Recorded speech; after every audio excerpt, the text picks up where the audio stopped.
Hello everyone. आप देखना शुरू कर चुके हैं पैसा बोलता है विद एसकेटी। एसकेटी यानी कि मैं शालिनी कपूर तिवारी।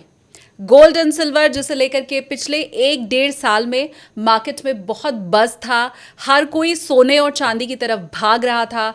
कुछ लोग फोमो का शिकार होकर इस मार्केट में एंटर हुए थे।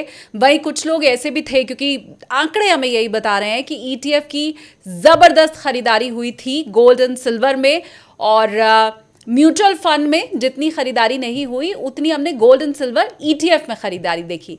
अब वही लोग अपने आप को फंसा हुआ महसूस कर रहे हैं।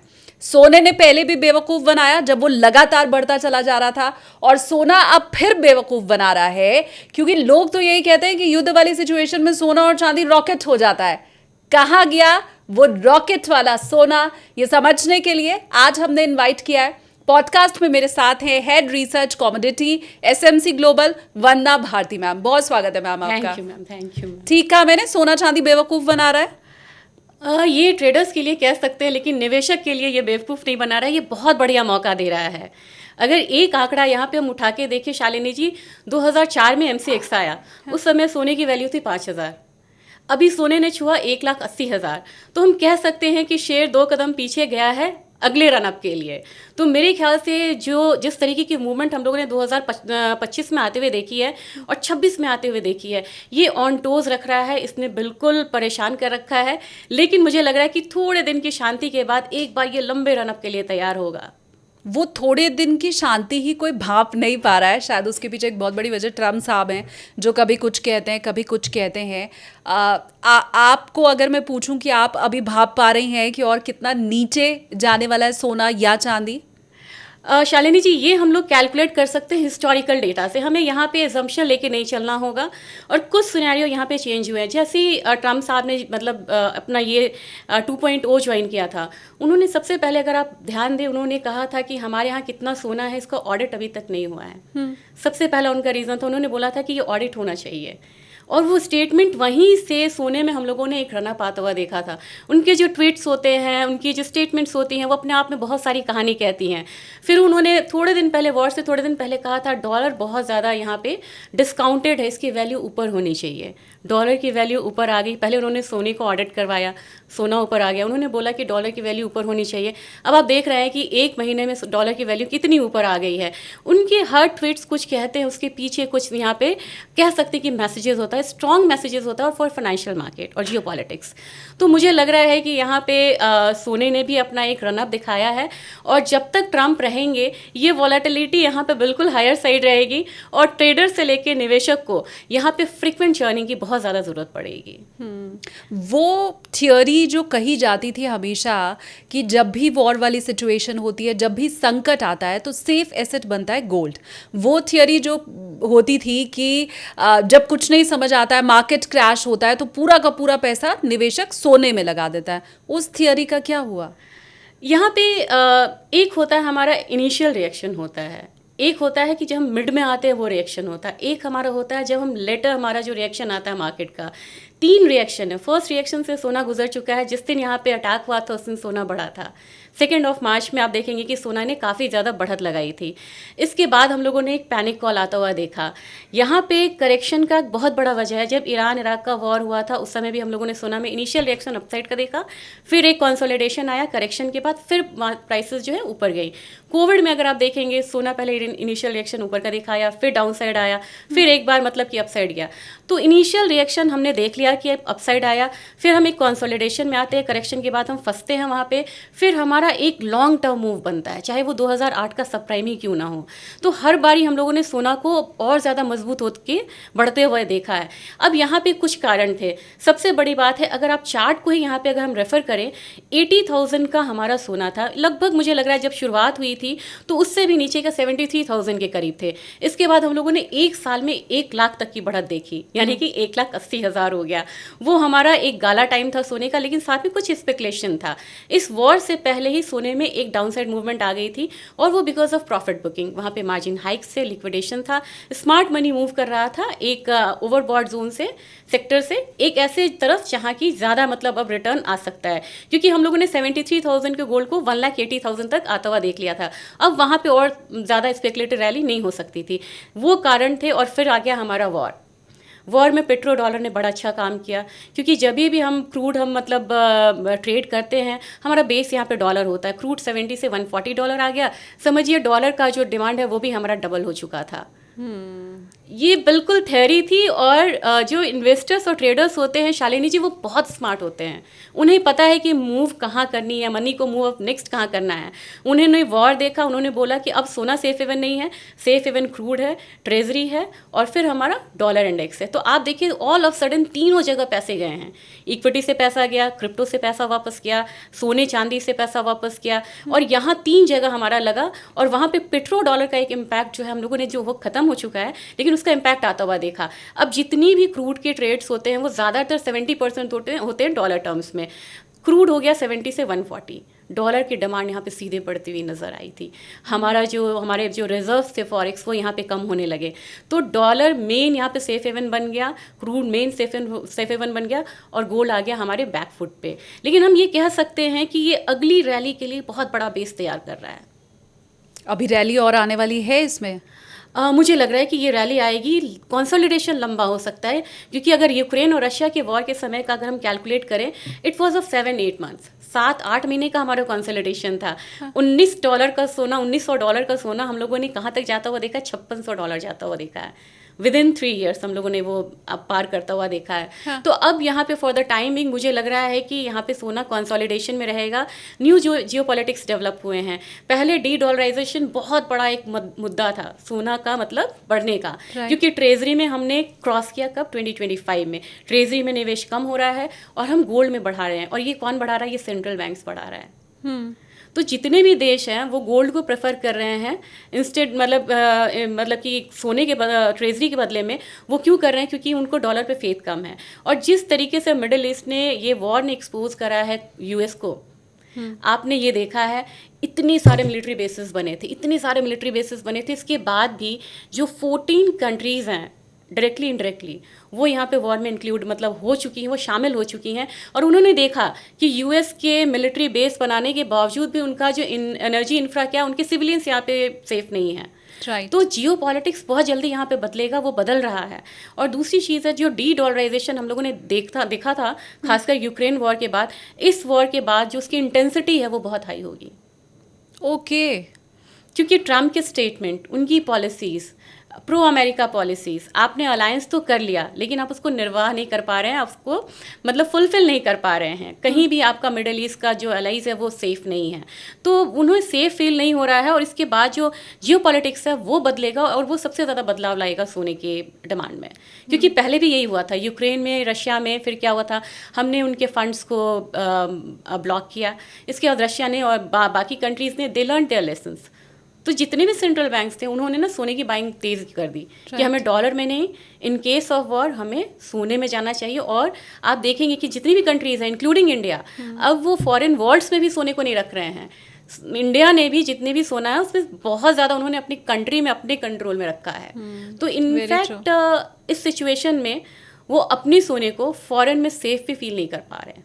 तो ये जो रैली की आपने बात की, वो हम 2025 और 26 के शुरुआती वक्त वाली जो रैली थी, ग्राफ हम वैसे ही ऊपर जाता हुआ देखेंगे, या सोने में जो नई रैली आएगी वो उससे और ज़्यादा हो सकती है? अभी थोड़ा सा इंटेंसिटी आपको लगेगा कि ये ब्लॉक है, बिल्कुल कंसोलिडेशन में है और ये परेशान करेगा इन्वेस्टर्स को पैसा निकालने के लिए। लेकिन मुझे लग रहा है कि डाउन द लाइन 2-3 साल का ये समय लेगा, क्योंकि यहाँ पे इंटरेस्ट रेट का साइकिल भी अपना चेंज होगा और वहाँ से एक बेस बनेगा। और फिर मुझे लग रहा है कि वहाँ से वो रैली तेज होके आप यहाँ पे $6,500-$6,600 की तरफ जा सकते हैं। बस मुझे यहाँ ये आगाह करना है कि हमें एक्सट्रीम टारगेट्स को नहीं देखना चाहिए। ना तो हमें $2,500 देखना है, ना हमें $10,000 देखना है या $9,000 देखना है। कुछ ऑप्शंस में पोजीशंस बने थे, मार्केट को ये बहुत ज़्यादा मतलब गुमराह करते हैं। अभी काफ़ी ज़्यादा न्यूज़ भी आया था कि $15,000 और $20,000 पे भी यहाँ पे पोजीशंस बन रहे हैं। बस हमें वैसे न्यूज़ से बचना है। जो हमें जेन्युइन लग रहा है टारगेट, जो हमें लग रहा है कि ये रिसर्च बेस्ड है, ये कैलकुलेशन बेस्ड है, बस हमें वहाँ तक रहना है। बट 6500 भी जो आप बोल रही हैं, वो भी यहाँ से $2,000 तो ऊपर हो ही गया, और ये अपने आप में एक बहुत अच्छा प्रॉफिट है। अगर कोई अभी घुसने की कोशिश कर रहा है तो उसके लिए भी 10,000 तक हम क्यों सोचे? 6500 पहुंचेगा, उसके बाद आगे का टारगेट आपसे लेंगे? बिल्कुल बिल्कुल, क्योंकि ये जो अभी फॉर द टाइमिंग ये 24 डेज़ के वॉर ने काफ़ी चीज़ें चेंज करी हैं। हम इंटरेस्ट रेट कट का यहाँ पे वेट कर रहे थे। आपने देखा होगा कि हेडलाइंस होता ही था कि पॉवेल के साथ टसल इनका ट्रम्प का, कि मतलब इंटरेस्ट रेट को कम करो। यहाँ पे अब जो सिनेरियो बन रहा है, ऑल ऑफ सडन हम लोगों ने देखा कि एक सिनेरियो बन रहा है इंटरेस्ट रेट हाइक का इन द मंथ ऑफ जून। तो इस वॉर ने बहुत कुछ चेंज करा है यहाँ पे। तो मुझे लग रहा है कि इंटरेस्ट रेट हाइक की बात होगी तो ये एक पॉज लेगा सोना, लेकिन जैसे ही फिर हम इंटरेस्ट रेट कट के साइकिल में आएंगे, क्योंकि इकोनॉमिक डेटाज आने खराब शुरू हो गए हैं। हमारा इंडिया का जीडीपी आज रिवाइज होके आया, कल आया, गोल्डमैन सैक ने बोला कि अब 5.8 या 5.9 हो सकता है, जो कि 7% तक था। तो इसके इम्पैक्ट ऑलरेडी आने शुरू हो चुके हैं। मतलब जो अभी कह सकते हैं जो कयास लगाया जा रहा है, जो रिसर्च मतलब यहाँ पे एस्टिमेट्स जो आ रहे हैं हमारे, तो वो इम्पैक्ट आना शुरू हो गया। तो यहाँ कहाँ फ़र्क पड़ेगा? अनएम्प्लॉयमेंट पे पड़ेगा, जीडीपी पे आएगा, हमारा पीएमआई हमारा कम होगा, इकोनॉमिक एक्टिविटीज़ कम होंगी, और फिर हमारा डेट बढ़ने वाला है इस वॉर से, इस क्राइसिस से। क्योंकि ये क्राइसिस कोई ईरान या इराक का या रशिया यूक्रेन नहीं है। ये जो एनर्जी क्राइसिस है, ये वर्ल्ड की लार्जेस्ट एनर्जी क्राइसिस होने जा रही है, क्योंकि इसमें यूएस भी है, मिडिल ईस्ट भी है, और रशिया तो ऑलरेडी पहले से था ही। ठीक बात, लेकिन इसमें कुछ चीज़ें डरावनी भी हैं। मुझे लगता है हम सबको सचेत होने की ज़रूरत है। मैम ने कहा कम है, आप समझिएगा ज़्यादा, ऐसे अगर मैं कहूँ तो। अब मुझे आप ये बताएं, क्योंकि आपने कहा कि इंटरेस्ट रेट आपको लग रहा है कि आगे बढ़ने ही वाला है, आप श्योर हैं इस चीज़ को लेके? कट तो चलो नहीं होगा, बट बढ़ेगा ऐसा आपको लग रहा है जून में होगा? ये वॉर की इंटेंसिटी पे बहुत ज़्यादा डिपेंड करता है। अगर वॉर यहाँ पे प्रोलॉन्ग होता है, क्योंकि हमने रशिया यूक्रेन में भी सोचा नहीं था कि, हमें लगा था कि 1 या 2 महीने में ये वॉर ख़त्म हो जाएगा। They are in 4th year now. तो मुझे नहीं लग रहा है कि इतनी जल्दी यहाँ पे वॉर यहाँ पे ख़त्म होगा। हालांकि ट्रंप इसे ख़त्म करना चाहेंगे, वो चाह भी रहे हैं, लेकिन ऐसा लग नहीं रहा कि ईरान इंटरेस्टेड है। तो मुझे लग रहा है कि 2-3 महीने भी अगर ये वॉर खिंचता है तो एक इंटरेस्ट रेट हाइक यूएस में वो देखने को मिल सकता है in the month of October to December. ये ट्रम्प साहब जिंदा रहने देंगे फिर पवेल जी को? उनकी चाहत तो फिर पूरी हो नहीं पाएगी, और फिर ट्रम्प साहब का गुस्सा फिर अपने ही देश में कहीं ना निकले। बहरहाल ये भविष्य की बात होगी, लेकिन रघुराम राजन सर की तरफ से एक जो चेतावनी दी गई है वो भी मैं आपसे यहाँ समझना चाहूँगी। उन्होंने ये कहा है कि अगर ये युद्ध लंबा खिंचता है तो क्रूड ऑयल $200 तक भी जा सकता है। पॉसिबिलिटी आपको भी लगती है? $147 हम लोगों ने देखा हुआ है, और वो तब देखा था 2008 में, जब हमारी डिमांड कम थी, हमारा पॉपुलेशन कम था, हमारी डिमांड कम थी, हमारी पर कैपिटा इनकम कम थी। तो मेरे ख्याल से $200 तो मुझे नहीं लग रहा, लेकिन मुझे लग रहा है कि वी कैन गो टुवर्ड्स $150 हमारा आ सकता है। तो $90 पे हम सेंस करने लगते हैं कि इकनॉमी हमारी थोड़ी सी यहाँ पे ख़राब होना शुरू होगी। $100 हमें रिसेशन की तरफ ले जाता है, $110 हमारे ले जाता है क्योस की तरफ, जो एक्सट्रीम क्योस होता है, ATF का बढ़ना, एयर ट्रैवल्स कम होना, वो ऑलरेडी यहाँ पे आपको दिखना शुरू हो जाएगा। तो मुझे लग रहा है कि $120-130 भी बहुत स्कैरी है इकोनॉमी के लिए, क्योंकि एक मतलब $10 का जो इंक्रीज़ है क्रूड ऑयल का, वो हमारे जीडीपी को 0.5% से डेंट करता है। और इन्फ्लेशन कितना ऐड ऑन करता है? अगर हम $10 यहाँ से इंक्रीज़ होता हुआ देख रहे हैं तो 20 से 30 बेसिस पॉइंट हमारा इन्फ्लेशन ऐड ऑन होता है। तो आप समझ सकते हैं कि डबल वेमी, हम डबल स्वॉर्ड्स पे हैं। इन्फ्लेशन भी हमारा हायर साइड जा रहा है, प्लस हमारी जो जीडीपी है वो नीचे के साइड जा रही है। तो वो सिनेरियो बहुत मतलब कह सकते हैं बहुत हॉरिबल होता है, डरावना होता है। और वहाँ पे इन्फ्लेशन को कंट्रोल करने के लिए हो सकता है कि इंटरेस्ट रेट को अनचेंज रखें, या फिर वहाँ पे एक कड़वी दवा देनी पड़ती है कि इंटरेस्ट रेट को हाइक भी करना पड़ता है। तो लेट्स सी, ये ज़्यादा खींचे नहीं, और अदरवाइज ये एक क्राइसिस सिचुएशन हो सकती है। एक और रिपोर्ट आई है जिसके ऊपर मैं आपकी राय जानना चाहूँगी। कोबेसी लेटर की तरफ से ये कहा गया है, जो कि ग्लोबल मार्केट को बहुत करीब से ये लोग ट्रैक करते हैं, उनके साइड से ये कहा गया है कि गोल्ड एंड सिल्वर मार्केट में कुछ खेल चल रहा है। एग्जैक्टली इसी वर्ड को उन्होंने यूज़ किया है, और उनकी तरफ से ये कहा गया है, लिक्विडेशन वर्ड भी यूज़ किया गया, कि शायद कोई बड़ा ऐसा प्लेयर है जिसे पैसे की ज़रूरत है, और पॉसिबिलिटी है कि उसके साइड से गोल्ड को बेचा गया हो, जितना मैं रिपोर्ट को समझ पाई। तो मैं आपसे यहाँ पर ये जानना चाहूँगी, क्योंकि उनका इशारा साफ था कि युद्ध के समय में भी सोना गिर रहा है, इसलिए कोबेसी लेटर की तरफ से कहा गया कि मार्केट में कुछ खेल चल रहा है। हो सकता है? ये तो ओपन सीक्रेट है ये एक्चुअली। ओपन सीक्रेट है, फिर तो आप बताइए। ओपन सीक्रेट है, इसमें काफ़ी बड़े बड़े बैंक्स इन्वॉल्व होते हैं और ये हिस्टोरिकली भी उन्होंने कई बार ऐसा करा है। इसका उन्हें मतलब अगर वो पकड़े भी जाते हैं, वो बिल्कुल प्रूफ हो जाता है कि उन्होंने ऐसे पोजीशंस लिए थे। उसका फिर इम्पैक्ट क्या आता है, उन्हें क्या पनिशमेंट मिलती है। रिटेलर्स यहाँ पे सबसे पहले उनकी मतलब उनके पैसे जाते हैं, यहाँ पे इकोनॉमी में इम्पैक्ट आता है। उन्हें कुछ मतलब यहाँ पे फाइन्स लगते हैं, 1-2 साल का जेल होता है, फिर अगेन मतलब जो प्रोसेस है वो ऑन हो जाता है। अभी जेने स्ट्रीट का भी था, उन्होंने भी सिल्वर ETF में काफ़ी ज़्यादा मतलब उन्होंने पोजीशंस कैरी करी थी और उन्होंने एकदम से वो पोजीशंस को लिक्विडेट कर दिया। तो ETF अब हमारा 20-25% हिस्सेदारी रखता है इन्वेस्टमेंट डिमांड में। तो अगर ETF में मूवमेंट आ रही है ऊपर या नीचे, डेरिवेटिव मार्केट के अलावा मैं कह रही हूँ, तो वहाँ पे भी प्राइसेस पे बहुत ज़्यादा इम्पैक्ट एक आता है।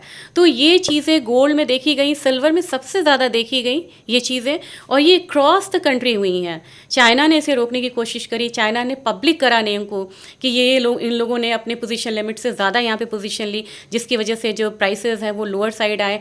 और इतनी डिस्पैरिटी, यानी कि आपको एक सिल्वर का ही मैं एग्जांपल लेती हूँ, $80 कॉमिक्स में होना और $110 चाइना में होना, इतनी पैरिटी हम लोगों ने कभी नहीं देखी थी। और यहाँ पे स्पॉट मार्केट को, बढ़ते हुए मार्केट को हमने सप्रेस करने की कोशिश करी है because of delivery and all, क्योंकि डिलीवरी इंटेंशन काफ़ी ज़्यादा बढ़ गई थी सिल्वर को लेके।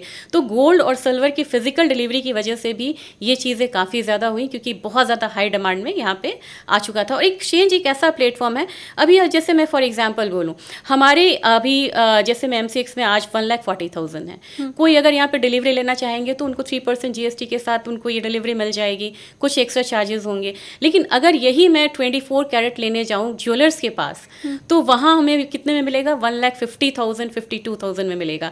ये 12,000 का जो मुनाफा है ये बहुत अट्रैक्ट करता है जो फिजिकल डिलीवरी लेना चाहते हैं। ये होड़ के एक्सचेंज में लगी थी कि वहाँ से फिजिकल डिलीवरी लेना, और बैंक्स के पास इतना ज़्यादा फिजिकल नहीं था, और जो था वो उसको डिलीवर करना नहीं चाह रहे थे। इसकी वजह से भी काफ़ी ज़्यादा यहाँ पे शॉर्ट स्क्वीज़ हुए, और अगर देखा जाए तो ETF में भी काफ़ी पोजीशंस कटी थी। तो कुछ यहाँ पे ऐसे इंसिडेंट्स हुए हैं, कुबैसी ने बिल्कुल उन्होंने रिवील करा और सही करा है, जो कि वो फिजिकल मार्केट से परे थे। फिजिकल मार्केट में अगर आज के दिन में आप देखेंगी तो भी सिल्वर की डिलीवरी रिकॉर्ड लेवल्स पे लिए जा रही हैं। अगर किसी की फिजिकल डिमांड इतनी होगी नहीं तो इन्वेंट्री रिकॉर्ड लो पे आएगी ही नहीं। ये रिकॉर्ड लो पे आपको LME में है, शेफे में है, फिर कॉमिक्स में हल्का सा यहाँ पे बढ़ा है। तो ओपन सीक्रेट में आपने पहले ही कह दिया था। मैं भी जिस समय चेक कर रही थी उस समय मैंने देखा कि जनवरी और फरवरी में चाइना की तरफ से बहुत ज़्यादा सिल्वर को इकट्ठा करके रखा गया है, और ये अभी तक का बहुत ह्यूज आंकड़ा है जो मैं चेक कर रही थी। 2026 की शुरुआत में चीन ने चांदी की खरीदारी 8 साल के उच्च स्तर पर अपनी पहुंचा दी थी। जनवरी फरवरी के दौरान चाइना ने 790 टन से ज़्यादा चांदी आयात की। लेकिन यही रिपोर्ट जिसका अभी मैंने जिक्र किया और आपसे सवाल पूछा कोबैसी लेटर की, उसमें ये भी लिखा हुआ है मैम कि युद्ध के बीच में जब तेल, शेयर मार्केट सब संभल जाएं, लेकिन सोने को आप गिरता हुआ देखें तो आप ये समझें कि मार्केट अब पुराने नियमों से नहीं चल रहा है। पुराना नियम क्या है और उससे मतलब हमें तो नहीं पता। 5,000 ईयर्स से हमने हमेशा देखा है कि सोना बुरे समय का साथी होता है। हम उसे निकालते हैं क्राइसिस के सिचुएशन में, जैसे कि बिल्कुल अभी का लेते हैं, क्योंकि पेंडेमिक था, इसे सबने फील करा है, सबने उसे सहा है। तो उस समय हम लोगों ने सोना को घर घर गिरवी रखा गया था। NBFC में आप देखेंगे कि रिकॉर्ड सोना प्लेज किया गया था, वहाँ लोगों ने पैसे लिए थे। ये सिचुएशंस अभी यहाँ नहीं आई हैं, यहाँ नहीं है। एक डर है यहाँ पे सोने की क्राइसिस का, एक चीज़ डर होता है कि जब इतनी हायर क्राइसिस पड़ती है तो मिडिल ईस्ट में जो सोना खरीदा हुआ है वो 7 to 5% of total gold reserve है वर्ल्ड का, जो सेंट्रल बैंक्स के पास है, उसकी बात कर रही हूँ मैं। उसमें से लग रहा है कि वो कुछ यहाँ पे लिक्विडेट कर सकते हैं, लेकिन ये चीज़ अभी यहाँ पे बिल्कुल मतलब ये डाइजेस्ट होने वाली बात नहीं है कि इतना ज़्यादा यहाँ पे लिक्विडेशन होना या इतनी क्राइसिस मतलब आ रही है सोने में। एक तो एक है कि पहले और अब में क्या फ़र्क आया है।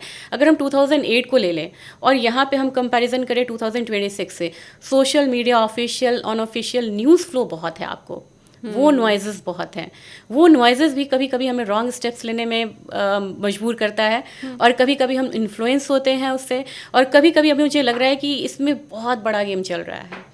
इसमें एक ये भी है कि जो रिकॉर्ड डेट पे बैठा हुआ है यूएस, वो भी एक बहुत बड़ा कारण है कि सोना यहाँ पे गिर रहा है।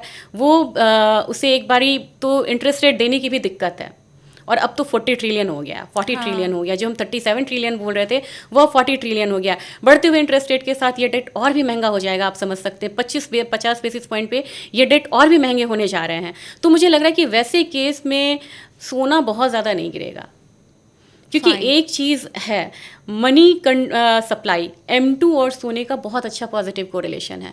अगर आप ग्राफ पे देखेंगे, सिंस 2001 जो M2 मनी सप्लाई बढ़ रहा है और सोना लगातार बढ़ रहा है। जब तक वो मनी सप्लाई कम नहीं होगा तब तक सोना कम नहीं होगा। और उसका बहुत बेसिक कंडीशन है कि आप इंटरेस्ट रेट को बिल्कुल हायर साइड ले जाइए, जो कि अभी के सिचुएशन में पॉसिबल नहीं है। तो मुझे नहीं लग रहा कि ये भी अभी सोना गिर रहा है, लेकिन मुझे लग रहा है कि ये एक्यूमुलेशन जोन है। सोने और चांदी में आपका फेवरेट कौन है? मुझे लग रहा है डिपेंड करता है कि इन्वेस्टर्स का मतलब रिस्क टेकिंग कैपेसिटी उनकी क्या है। अगर कोई गोल्ड और सिल्वर दोनों बोलें तो मैं बोलूँगी कि 60-40 का रखना चाहिए। अगर आप रिस्क टेकिंग है यहाँ पे तो मैं बोलूँगी 60 आप रखिए सिल्वर में, और अगर आप सेफ बेट लगाना चाह रहे हैं तो आप 60 रखिए फिर आप गोल्ड में। रीज़न बीइंग कि ये बहुत वॉलाटाइल है। हम लोगों ने $30 से $120 आता हुआ देखा था सिल्वर को, अब $120 से हमने इसे $65 तक आता हुआ देखा है। लेकिन जो सिल्वर की अभी डिमांड है, जब तक इसका सब्स्टिट्यूट निकल के नहीं आता है तब तक मुझे लग रहा है कि जैसे ये वॉर ओवर होता है और चीज़ें थोड़ी सी नॉर्मलाइज होती हैं, सबसे ज़्यादा डिमांड आपको for the timing V shape recovery नहीं कह सकते, लेकिन वो आपको सिल्वर में आएगी। क्योंकि इस वॉर से फंडामेंटल्स में कोई बदलाव नहीं आया है। डिमांड डिस्ट्रक्शंस 1.5% 2% का होगा, जैसा कि अभी तक क्रूड में हुआ है। लेकिन डिमांड डिस्ट्रक्शन बहुत ज़्यादा नहीं है। लेकिन अभी भी मतलब वॉर चल रहा है, लेकिन बैक ऑफ द सीन क्या हो रहा है, सारी कंट्रीज सिल्वर ले रहे हैं। मजबूरी बन गया है, मजबूरी बन गई है। अब आप सिल्वर आप कहाँ यूज़ कर रहे हैं? वेपन्स पे यूज़ कर रहे हैं। इतना वेपन्स तो कभी यूज़ ही नहीं हुआ था। और यूएस के डिफेंस मिनिस्ट्री ने $6 बिलियन का निवेश का अपना पूरा फंड बनाया है सिल्वर के लिए, ओनली सिल्वर के लिए। और उन्होंने कहा है कि we need 13 critical minerals including silver for weapons. तो आप समझ सकते हैं कि ये एक कमोडिटी पहले इन्वेस्टमेंट डिमांड के लिए जानी जाती थी। फिर ये होता था कि चलो भाई सिल्वर बर्तन बनवा लेंगे, थोड़ी सी ज्वेलरी होगी यहाँ पे। अब इससे बहुत सारा बोझ है। ये स्ट्रैटेजिक रिजर्व भी है, ये क्रिटिकल मिनरल्स भी है, ये इन्वेस्टमेंट भी है, ये आपको ज्वेलरी में भी देख रहा है, ये आपको फैब्रिक में भी है, तो बहुत सारे फैब्रिकेशंस में भी है। बहुत ज़्यादा इसका जो रोल है वो बढ़ता हुआ नज़र आ रहा है। 1 अप्रैल 2026 ऑनवर्ड्स आप स्ट्रैटेजिक मेटल्स हमारे यहाँ भी होने जा रहा है, क्योंकि सिल्वर पे बेस पे हम लोन ले सकते हैं अब। Very true. अब मुझे आप ये बताएं, सिल्वर के लिए तो आपने कहा वी शेप रिकवरी नहीं होने वाली है, गोल्ड में हो सकती है? मुझे गोल्ड यहाँ पे बेटर लगता है, क्योंकि गोल्ड बड़ी स्टेबिलिटी के साथ ट्रेड करता है। और जब यहाँ पे हम क्राइसिस में होते हैं ना, सोना हमारे पोर्टफोलियो को हमेशा यहाँ पे मतलब बहुत अच्छे से रखा है। मैं एक एग्जांपल यहाँ पे देना चाहती हूँ। 2-3 यहाँ पे अगर हम ले लें, 2-3 अगर इवेंट्स को हम यहाँ पे ले लें, सोने ने किस तरीके से निवेश दिया है, मैं वो कैलकुलेट कर रही थी। क्योंकि कभी भी हमें हिस्टोरिकल जाके देखना होगा कि कब आया। एक तो हमारा 78-79 का वॉर आया, वहाँ पे सोना ने लो लगाया 880, फिर वहाँ पे वो जाता हुआ हमें दिखा था ऊपर की साइड। दूसरा हमारा 2008 से 2011 का समय था, सब प्राइम आया। फिर हमारा एशियन क्राइसिस का वो टाइम था, थोड़ा सा हमारे एशिया में क्राइसिस आई थी वो वाली, वहाँ से जो सोना उठा तो ये फिर आपको मतलब 680 से ये करीब 1900 की करीब गया ये। तो ये टाइम लेता है, तभी मैंने बोला कि मतलब मिनिमम 7 to 8 मंथ्स, मैक्सिमम 1 से 1.5 साल। और फिर अगर हम 2020-22 की बात करें, जब बाद वहाँ से हम लोगों ने 1419 यानी कि 1500 से कहाँ जाता हुआ देखा, 2200 तक। तो ये टाइम लेगा, लेकिन ये बड़ी स्टेबिलिटी के साथ हायर साइड जाएगा। और जितना फेथ यूएस इकोनॉमी या डॉलर में कम होगा या करेंसीज में कम होगा, इकोनॉमी में कम होगा, उतना ही स्ट्रेंथ सोने का यहाँ पे बढ़ता हुआ चला जाएगा। सेंट्रल बैंक्स ने 12-13 साल से लगातार बाइंग करी। उससे पहले की स्टोरी ये थी कि वो सेल करते थे सोने को। Right. Even we did it. हाँ 90s में हमने भी सोना को प्लेज करा था। लेकिन यहाँ पे देखेंगे तो अब सेंट्रल बैंक्स किसी भी हाल में नहीं। और सबसे बड़ी बात यह है, 2025 में सोना आपको 73,000 से हमारा 1,80,000 चला गया 2026 में। Still central banks they are buying. Numbers कम हो गए लेकिन रिकॉर्ड लेवल पे, और चाइना की तो कभी ये नीति ही नहीं रही है कि वो रिकॉर्ड लेवल पे कुछ बाई करे। वो स्ट्रैटेजिक रिजर्व सब कुछ का बनाते हैं, लेकिन लोअर साइड पे even on record higher price they are buying in record high quantity. इसलिए मैं भी हमेशा ये कहती हूँ मैम कि जो स्ट्रैटेजी हमारे सेंट्रल बैंक्स फॉलो कर रहे हैं वो स्ट्रैटेजी फिर हमें क्यों नहीं फॉलो करनी चाहिए।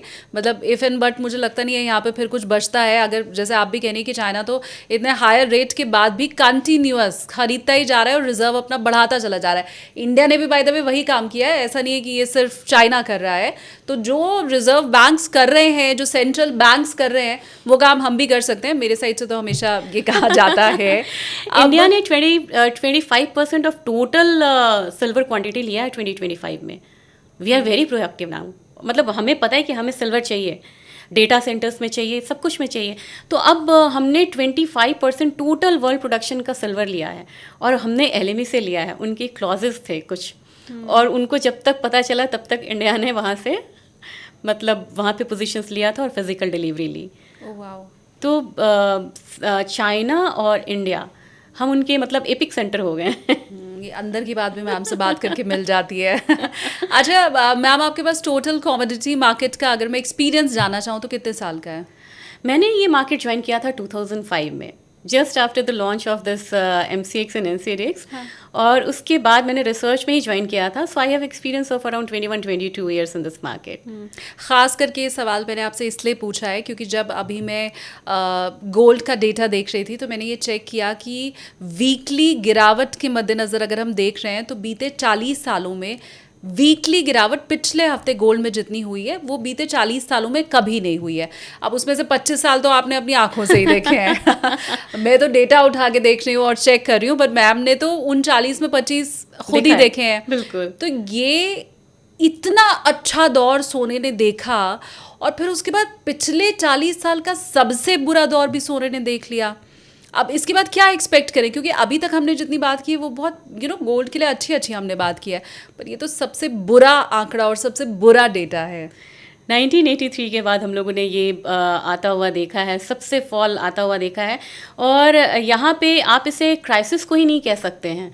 क्राइसिस के अलावा इसमें अगर आपने देखा होगा, ट्रम्प के भी स्टेटमेंट आए थे। उन ट्रम्प साहब ने क्या कहा था कि मैं क्रूड को नीचे ला के रहूँगा, whether it is by pressure straight of Hormuz खोलने का या फिर वाया एक्सचेंजेस।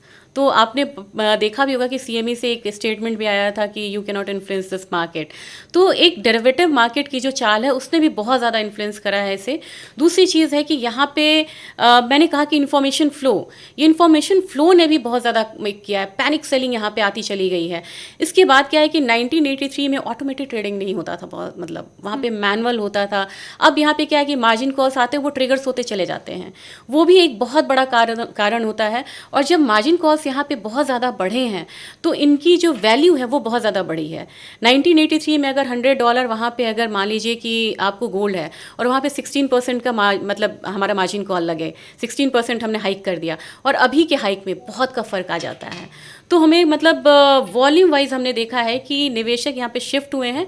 और दूसरी चीज़ है ये कि वो स्मार्ट मनी में मूव कर रहे हैं। सबसे बड़ी बात है कि अब जो ट्रेंड बना है और जिस तरीके से हमारे पास इंस्ट्रूमेंट्स बढ़े हैं, पहले क्रिप्टोज नहीं थे, एक न्यूट्रल एसेट, क्रिप्टोज नहीं थे, डिजिटल इतनी मतलब कि ट्रेडिंग नहीं होती थी। तो हमें ना शिफ्ट करना एक काउंटर से दूसरे काउंटर में बहुत आसान हो गया है।